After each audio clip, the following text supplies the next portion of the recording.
আসসালামু আলাইকুম ওয়া রাহমাতুল্লাহ। সেনাবাহিনী গত 4 সেপ্টেম্বর থেকে যে অভিযান সারা দেশে শুরু করেছে তা অত্যন্ত ফলপ্রসূ এবং কার্যকরী হচ্ছে বলে মনে করছি।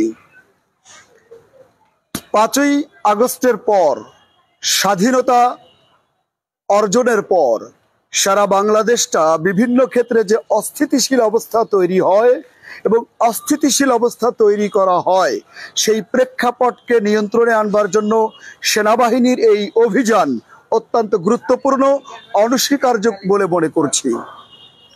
মনে রাখতে হবে, এই অভিযানের ক্ষেত্রে সেনাবাহিনী যে কথা অবশ্যই আপনারা মাথায় রাখবেন, বিগত 16 বছরে স্বৈরাচারী হাসিনা, ডাইনি হাসিনা, খুনি হাসিনা পরতে পরতে রন্ধ্রে রন্ধ্রে যে দুর্নীতির আভাস ছড়িয়ে দিয়েছে, রান্নাঘর থেকে সংসদ ভবন পর্যন্ত প্রতিটি সেক্টরে দালালে দালালে যে ভরপুর করেছে, এই বিষয়গুলোকে কন্ট্রোল করতে হলে যৌথ বাহিনীর এবং সেনাবাহিনীর এই অভিযানকে কঠোর হাতে নিয়ন্ত্রণ করতে হবে এবং এটাকে অবশ্যই কঠোর হাতে নিয়ন্ত্রণ করবার জন্য অন্তর্বর্তীকালীন সরকারের প্রধান উপদেষ্টা ডক্টর ইউনূসের সমন্বয় থাকতে হবে।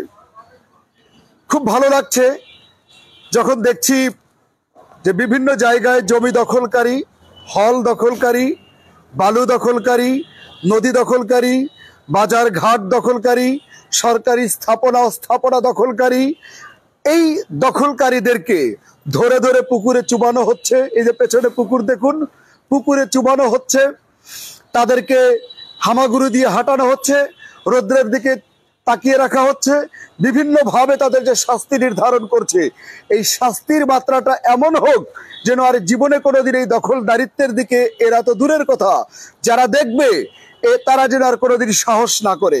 বিধায় এই শাস্তিগুলোকে আমি মনে করি মিডিয়াতে ফলাও করে প্রচার করাটা গুরুত্বপূর্ণ, যাতে করে নতুন কেউ যদি এরকম দখলদারিত্বের স্বপ্ন নিয়ে থাকে, সেও যেন সতর্ক হয়ে যায়। আমি আশা করি এই সেনাবাহিনীর এই অভিযান চলছে এবং ততক্ষণ পর্যন্ত চলবে যতক্ষণ পর্যন্ত এদেশ দখলদারিত্বের থেকে মুক্তি না পায়।